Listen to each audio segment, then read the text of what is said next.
Hi everyone, my name is Chris Larsen and I'm one of the co-owners of Larsen Motorsports, which is a leading high-performance vehicles jet turbine racing company based in the technology corridor of Florida's Space Coast. I grew up within a number of areas of the high-performance vehicles industry, ranging from land speed record racing, drag racing, stock car racing, and aviation. Over 2 decades of my life were spent in the aerospace industry, working for a leading general aviation company that manufactured everything from single-engine, propeller-driven training aircraft to the fastest, highest-flying corporate jets in the world. While working for this aircraft manufacturer in the 1990s, my wife and I founded Larsen Motorsports. One of our company's primary goals is to help develop the next generation of high-performance vehicles professionals. Today, our company has established a history of working with a number of technology-driven universities here in the United States. A few years ago, we found ourselves working with Florida Tech, which is a university embedded within the heart of the technology corridor of Florida's Space Coast. We knew geographically that we were perfectly positioned squarely in the middle of one of the world's premier areas of converging technologies. Our company entered an affiliation with Florida Tech, one of the state of Florida's leading private universities. We were to be the nuts and bolts, or skilled trade side, if you will, of a new facility that would eventually open a few years after our initial agreement was activated with Florida Tech. Collaborations with the new facility, the Center for Advanced Manufacturing and Innovative Design, or CAMID, were to be among our top priorities. For the first 4 years, Larsen Motorsports occupied space within a developing facility where our company assisted Florida Tech administration with tours, sometimes 5 to 10 tours a week, in support of the all-new Florida Tech initiative. Literally thousands of visitors toured the facility while CAMID was being created. For us, we knew that Larsen Motorsports wanted to be involved with advanced manufacturing. However, there wasn't a clear pathway of what that involvement would be. Soon we realized that pathway would leverage these converging technologies for the advancement of our own jet racing program, support the university and its students, and ultimately leverage this technology in order to help create the next generation of high-performance vehicles professionals. This became our new mission. It is clear that we're living in a time where technology itself can outrun some of the most impressive high-performance vehicles anywhere on Earth. Oftentimes, state-of-the-art technology would literally be surpassed by new technology before full production runs were made of certain products. Major manufacturing with corporate giants around the world was already embracing these technologies, and clearly a paradigm shift had taken large-scale manufacturing to a new dimension. Our narrative then quickly became to explore whether or not advanced manufacturing technology could help transform small to medium-sized businesses, particularly with highly customized applications like ours, and follow similar paradigm shift trends in manufacturing. Larsen Motorsports would be an exceptional example of exactly that. We had already accomplished a number of tasks using advanced computer modeling and simulation, and frankly, had very mixed feelings about the results. Our new project would be to create a digital twin of our all-new Generation 6 Jet Dragster. Serial number 2, or more appropriately called the Generation 6 Prototype Optimization Car, will be the world's first jet racing vehicle that has elements designed in virtual reality using digital twin technology, and then be manufactured merging the ultimate blend of traditional and advanced manufacturing techniques. Now, intrigued and on board about the project are individuals that work for some of the highest tech manufacturing giants in the world. One company in particular, Northrop Grumman, is known for defining possible every day using science, technology, and engineering to create and deliver advanced systems, products, and services. Siemens Digital Industries also stepped up in a big way with software and mentorship. Siemens is a technology company focused on industry, infrastructure, transport, and healthcare. From more resource-efficient factories and resilient supply chains Siemens creates technology with a purpose, adding real value. For the first time, our company is building a jet dragster using elements with digital twin technology. The vehicle uses an engine from a Northrop F-5 supersonic jet fighter. The task is the largest race car build our company has ever taken on, and to be honest, in many ways is overwhelming to me personally. Nevertheless, it is the ultimate test of a small business attempting to activate these merging technologies with a real-world product that represents a number of major brands across North America. This project is slated to take 4 years to complete and is the highest cost project in the history of our brand.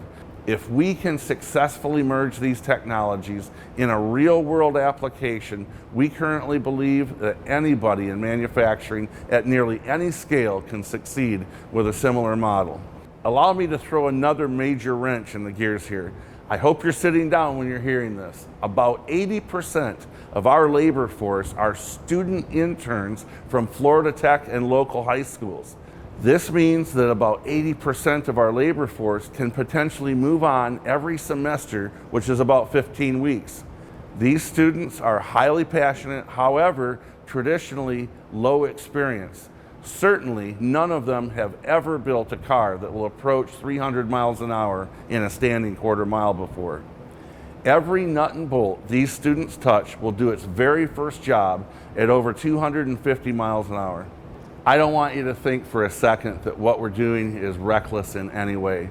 The students are very closely managed, and we have an excellent system developed that progressively takes them from little to no experience through very advanced practices if they are in fact around long enough and prove to us that they have what it takes to be the absolute best.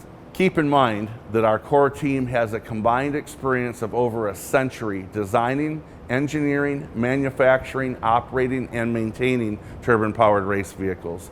Those are all the folks that keep everyone in check. Now, I'm not embarrassed to admit that I personally like traditional design and traditional manufacturing techniques. Our company has successfully built dozens of award-winning vehicles for decades using traditional design and manufacturing, and there's no question Larsen Motorsports could create a great vehicle using the same techniques. Nevertheless, we've accepted that because our mission is to work with the younger generation, and they are the ones that definitely embrace this technology the most. If Larsen Motorsports goes the extra mile, creates the extra budget to see where and if this technology really will help small business integrate themselves deeper within large-scale manufacturing in the global supply chain, the project could be worth the effort.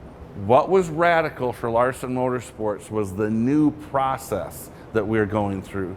We are transforming our existing designs to digital twins and to digital virtual reality. From aerodynamic and structural design analysis to human-centered design and human factors, Larsen Motorsports will know more about the vehicle than we ever have in the past prior to manufacturing. We have budgeted a little over 1 year of design cycle, leveraging mentoring from highly experienced professionals outside of our company. At first, we thought it would be easy for Larsen Motorsports to justify the investment. The bottom line is that because we have a university affiliation with Florida Tech, we were actually granted the software by Siemens to use for educational purposes, which it is, for the good of this project. We also weren't really that worried about training for our staff because Siemens and Northrop Grumman stepped up in a huge way with experienced mentors to work with both our staff and student interns. The reality was that I thought this was going to be a walk in the park. We had amazing state-of-the-art software, some of the best mentors you could possibly get, and some really smart students that were very gung-ho to do the project. It seemed like everything was covered and there was hardly any risk for the company. Just like any element of our company, this program needed maintenance from the beginning. It's interesting. I'm your man when our trucks and trailers, our race cars, our tools, maybe our equipment needs maintenance. I could usually cover that myself if I needed to. In the digital world, though, I was a babe in the woods. I was absolutely dependent on people other than myself to keep this ball rolling, and that put me in a very unusual position. The reason I say that is very important to this presentation. The world has a ton of small to medium-sized businesses where the president is also the janitor. Our business is no different. I know multimillionaires that continue to this day to mow the lawn at their company. I know more multimillionaires that take out the trash, clean the bathrooms, mop the floors, hey, whatever it takes, right? This becomes a very serious part of this message because these are the people you're going to have to convert and convince that this investment in time and money makes sense in their world and their business. The first reality that swept us off our feet was how much of an IT commitment there would be. Large companies have internal IT departments, people that are professionally trained and paid full-time to stay on top of IT issues. For us, I had to count on my director of operations, a 29-year-old decade-long employee of ours with an engineering degree as well as an MBA to be our IT expert. Fortunately, he's one of the driving forces in this transformation, so his passion keeps him on top of the IT and other elements of the whole project. Truth is, without him, I would have been lost from the beginning. Support from Siemens and Northrop Grumman has also been critical to the project. Both organizations have proven to us that it really wasn't that much of a reach as I originally anticipated to merge the small business and big business mentality when we were using common software. I was asked about cybersecurity, and in our case, as bizarre as it may seem, I don't have too many concerns about cybersecurity. That will not be the case, though, for a lot of other companies. My immediate concern is that of affordability. I believe the software brand that comes up with a solution for maximum affordability will be the one that rises to the top almost instantaneously. Also, somewhere in my mind, companies that wish to have their small to medium-sized vendors up to speed with advanced manufacturing and digital processes are going to have to contribute financially to the bottom line of the upgrade with their vendors. That will create some fantastic opportunities for both sides. My suspicion, though, the large company is going to want guaranteed levels of production with very clearly defined cost and quality standards. I suspect they will also want contract durations that support their investment. Bear with me, because the reason I'm saying this is very important. This is something we should be taking a closer look at. Variables in the economy, like we've seen lately, could have a serious impact on agreements between small to medium-sized companies going digital with large manufacturers. Now, this has always been the case, and there's no surprise here. But the thing to think about is what the commitment required by the larger company will become if they financially support the digital transformation of a brand outside of their specific control, and then outside factors come into play. This is a pretty complex issue, and I'm not exactly sure what my thoughts are on it. However, I do believe it is something that will need to be addressed quickly in order to effectively activate the business practices we're talking about today. Okay, back to the project.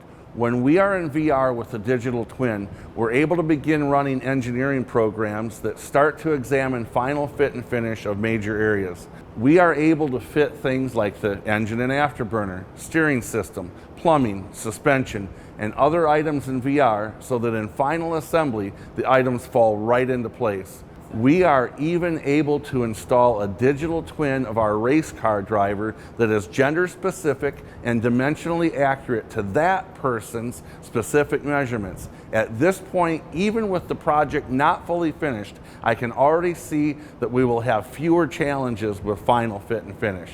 CFD is currently one of the most valuable tools in the Siemens software toolbox for us. We're using Siemens Star CCM Plus for one of the project's larger challenges, the aerodynamic package. We have used some limited CFD before, but never anything from software this powerful. For a jet-powered race car, CFD is, in my opinion, the only way to go about the aerodynamics besides conventional trial and error at the racetrack. Any type of affordable convention wind tunnel is no good for turbine-powered vehicles either. A turbine-powered vehicle that may have a perfect aero package sitting still in the wind tunnel completely changes once you start the jet engine that powers it and bring it to full thrust. Velocity at the engine inlet is around 250 miles an hour with the vehicle standing still at full power. At the back of the engine, coming off the afterburner, the velocity of the gas path averages 1,800 miles an hour. Moving this much air literally even changes the free stream air many feet in front of the engine inlet in every direction.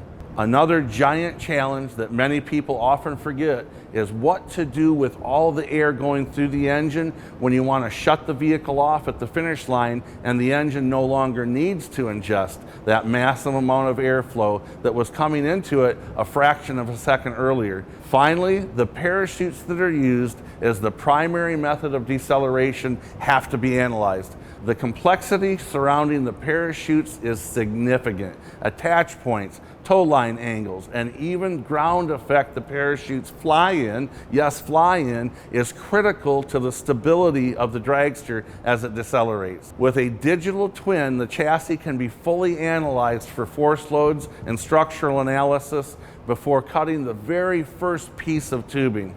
Our choice for the chassis material is the industry accepted standard normalized 4130 chromoly steel mandated by the sanctioning bodies that regulate the jet racing category. There is a massive amount of existing data for common materials like 4130 chromoly steel. We are able to analyze multiple options for the chassis, refining the design not only for force loads while racing, but for transportation in its over-the-road transport vehicle. Multiple crash simulations and even life cycle design models can be made relatively easily compared to conventional manufacturing requiring thousands of hours by highly experienced professionals, sometimes using precision guesswork. All of this meant that we're basically using the exact same materials that we have in the past, just in an entirely new approach to manufacturing for small business with custom low production manufacturing numbers. Where we see the immediate future for advanced manufacturing is that a project that would have normally required someone with possibly decades of experience to lead can now be broken down into sub-projects using a lesser experienced team that can effectively and collectively contribute to the whole. It is also easy for me to see that digital twin technology, when correctly activated, streamlines the manufacturing process at all levels, even in small business. What this does not mean, though, is that advanced software can take the place of experience, which I believe is a very common misconception. Let's take some time to show you a quick video of this project in action.